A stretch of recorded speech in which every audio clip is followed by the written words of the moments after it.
আসসালামু আলাইকুম। সকাল থেকে অনেক বাতাস প্রবাহিত হচ্ছে। ঝড়ের পূর্বাভাস, কোথাও ঝড় হচ্ছে, হয়তো বা নিম্নচাপের কারণে প্রচুর বাতাস প্রবাহিত হচ্ছে, সাথে সাথে গোড়া গোড়া বৃষ্টি। ছাদ বাগানে দেখেন গাছগুলি যেভাবেই হচ্ছে, এবং পূর্ব দিক থেকে বাতাসটি বেশি আসতেছে।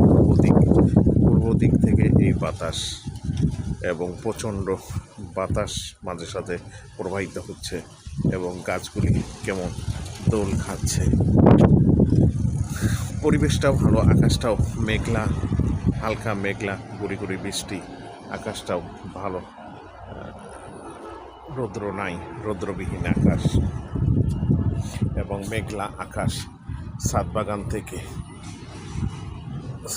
থেকে এই ভিডিওটি আপনাদের করতেছি। কিছু অংশ ছাদ বাগানের